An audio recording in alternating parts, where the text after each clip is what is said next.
It's an orange juice. What is up, everyone? It is OJ with sneak peek number 3. They're getting a new revamped shop. Look at here. There is a free pouch of gold, 200 gold, just like that. It looks like the economy is being redistributed just because quests aren't offering quite as much as free chests did offer, but quests do now offer super magical and legendary chests, and you're a lot more likely to get a legendary and epics from the quest than you would have from a free chest. The entire shop's got a whole revamp. The costs aren't exactly more, but it's not exactly less. So before, the first card would cost 2 gold, then 4 gold, then 8 gold, and it would start costing way too much. Now it's more consistent. So every single common card is going to cost 10 gold. Every single rare card is going to cost 100 gold. And each epic card is going to cost 1,000 gold. So looking at this, I can just buy the entire stack all at once. I can't buy one card. I have to buy all of them. For the rares, I can't just buy one. I have to buy all 10 of them for 1,000 gold. And then for the epic card, there's only one epic in the shop. So I'm going to buy the first epic, and that's all you can buy. Looks like it is a little bit different with the other epic. The golem, I'm able to buy 2 of them. And it's going to be 2,000 gold, 1,000 gold each. That actually works out a lot better than before, because it'd be a 1,000 gold for one, then it'd be 2,000 gold for the second one. So I'm going to be buying all of the epics. They're way better value for anything. It's the cards in the game that you cannot max. Epics and legendaries are the cards you always want to buy in the shop. In terms of progression, if you maybe spend like $5 a month, the commons and rares are not worth it. But if you do have the gold to spare, buy every single epic. If your aim is to max the game. I'm a level 13 with max commons and max rares, but I'm still 200 epic cards away from maxing my epics, and my legendaries are all only level 4. Let's go ahead and buy that last epic chest for 10,000 gold. This is still value, it's the same thing. And there we go, that is the entire shop. So this is the next day. Looks like I got another pouch of gold. I'm going to take that 200 gold. There's a bit of a difference in the quantities. I can buy 20 barbarians again. They're still all going to cost 10 gold each. And then for the epic, it's still going to cost 1,000. And the rares, I'm getting 15 instead of 10 from the last time. But they're all still going to cost 100 gold each. Going for the Dark Goblin, 15. But the Mortar, this is different. They're trying to confuse us with this gems. If you do the math, if you buy a pouch of gold, it's 1,000 gold. So 60 gems for 1,000 gold. 30 gems is going to be worth 500 gold. So really, 60 mortars are going to be worth 8.3 gold for this entire stack. It's better value than everything else. It's somewhat worth it. It's somewhat not. I do honestly prefer the old shop in terms of buying commons and rares, but I'm digging these new epics, where that I saw that last time I was able to purchase 2 epics. Alright, so we are on day number 3, and it looks like I'm getting a lot of epics. What I'm really loving is that I can buy 3 giant skeletons for 1,000 gold each. It's going to help me progress as a player a lot much better. And then 250 gems for 5 epic cards. That is 500 gems for 10,000 gold. So if you're thinking about it, it's 5,000 gold for these 5 epic cards. It's the exact same thing. If you buy gold in the shop, then this is worth it for you to buy all of the epics. That's value. That's 1,000 gold each if you convert it from gems to gold. Alright, so we are on day 4 of the shop, and this is actually Epic Sunday. Epic Sundays, you always get a free epic. That's right, you get an entire free epic. That is crazy. 1 free epic from there, and it's a skeleton army. Of course, everything's still the same. Commons are going to be 10 gold, rares are going to be 100 gold, and epics will be 1,000 gold or 250 gems, same thing. But legendaries are staying the same. They're going to be 40,000 gold for 1 legendary. It's the same thing, but you can only buy 1 now. You can't buy the second one for 80,000 gold, you can't buy the third one for 120,000 gold. So for people that only need legendaries, it's bad. But it's still in the shop, and I've personally never bought more than the first legendary, so I'm not affected by this. Check it out, we are on day 5, and I've got a free silver chest in there. That's pretty nifty. Easy as that. I got 84 gold from there, and I can buy a legendary for 40,000. Again, I can only buy 1. Fistful of gems. 10 gems for free for this next day. I'll take that. And then, of course, I'm going to buy every single epic I can. I'm never going to buy any rare or common. Here's a new one. 600 gold for 20 gems. That's pretty good value because it's 1/3 of the cost from the shop. Here's another one. Legendary chests are still remaining the same. It's just not going to be in between the center, but you can still buy it for 500 gems. It's not any different from what it used to be. It's just more cleaner in the shop now. I like it. Got a miner in there. Go away. So far, I've seen a free silver chest. Now we're seeing a free golden chest. That is lovely. Golden chest with 226 gold. I'll take that. We're back again to Epic Sunday. I'm going to take my free epic. That is beautiful. It's actually Epic Sunday now. That makes a lot of sense. Alright, so we are doing some 1v1 mirror battles. Let's check this out really quickly. Okay, so in this mirror match, it's a little bit different. Balloon, Knight, Bats, Tombstone. It looks like it's like a bunch of random cards. We're on the same rotation again. We're both probably going to be playing Knight in the back. He plays it on...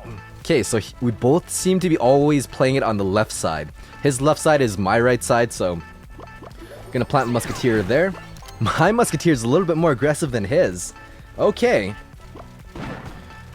I'm not gonna let that Musketeer die to the bat, so I'm gonna... or die to the Knight, so I'm gonna go in with Musketeer. And my Balloon's gonna tank for that Musketeer. That is beautiful. Zap those bats. And that... I don't have Tombstone in time, so I'm gonna have to use my Knight. Balloon connects to the tower. That is beautiful. Okay. Now that Knight's going on, I have Tombstone.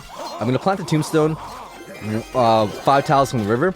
So it's the maximum distance. That's actually pretty bad. It's not gonna pull any balloons. That was a terrible idea. That's like a perfect giant plant, but not for a balloon. Whatever, it was 3 for 3 for the Knight, so I'll take it. Musketeer on the right side. I haven't had a chance to use Mirror yet.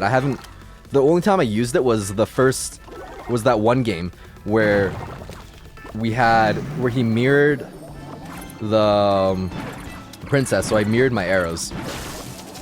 There we go, mirroring those bats. I knew he was gonna use zap or arrows on them. Gonna go in with Lavaloon push. Lavaloon? The Knight is a Lava Hound now. Deal with it. Going in with arrows. Clips the Musketeer. Hits the Tombstone. And those bats. It's gonna deal death damage on the Musketeer, please. And the tower. I'll take it. Alright. Looking good so far. It's double elixir. He's gonna push in the other lane now, so I have to be really careful about...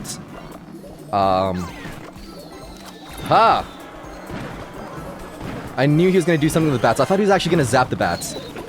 Don't really need prediction arrows if you have zap for the bats at least. Those bats are gonna connect to the tower. There's way too many skeletons, so I'm gonna actually zap it. And then I'm gonna put down a balloon. Just because he doesn't have Tombstone in rotation just yet. There we go. There's the Tombstone. I'm gonna zap those guys and those bats. Balloon gonna connect. Yes! One hit and... that should be good. I do have arrows for that, so I'm gonna play a Tombstone right there. A little bit more defensive. Some bats there. I need to use arrows in there. That's too much stuff going on. So what I'm gonna do is I'm gonna use arrows, mirror, and zap on the tower, and that should be good game for this match. Valkyrie, Wizard, Musketeer. Or Battle Ram, I mean. Okay, so he's gonna have a Valkyrie to stop this, but he's going for Ice Wizard in the back. He's gonna... there's the Valkyrie. Dark Goblin to chip out that Valkyrie. Now I just have to worry about that Dark Goblin. Okay. That was a terrible idea. That didn't tank for the Dark Goblin and connects to the tower. But I do have Graveyard. I've got Graveyard. Valkyrie takes out that Night Witch. Ice Wizard one-shots those skeletons, but this Graveyard's different. It's different. Can't put my finger on it. Ice Wizard's coming in hot with no health. I'm gonna let him just fly by. Inferno Dragon. Now I've got to support it with a Dark Goblin. And I know that we don't have arrows, fireball, or any of those fancy spells, so I'm gonna stack up my Dark Goblins. He will have a Valkyrie though, so I'm gonna plant my Valkyrie. Just there, takes out the Inferno Dragon. I've got 2 Dark Goblins on the map. Valkyrie to take out my Dark Goblins. Battle Ram does not connect because I didn't place it on the right tile. I should have planted it 1 tile lower. But at least those Barbarians do get a couple shots on the tower. So I think one of the key things in this match is going to be using Dart Goblin and mirroring him. But not like that. The only counters we have to stacking Dart Goblins will be our Valkyrie. Okay. Double Night Witch on the battle round. That battle round, no, you're not getting through battle round. Valkyrie takes out the Dart Goblin and it's gonna tank for those bats. Is that battle round gonna connect? It will not because of his Valkyrie. Now I have a massive push to worry about and have almost no elixir. I have to play my Night Witch in the center. Ice Wizard does tank for the Inferno or the Dart Goblin. That was a little weird. Okay. Ice Wizard goes down. I'm gonna mirror my Inferno Dragon. And Dart Goblin. Valkyrie to tank for those barbarians. 2 seconds left. Woo! And that is the mirror match. Stay tuned for the next sneak peek, I think.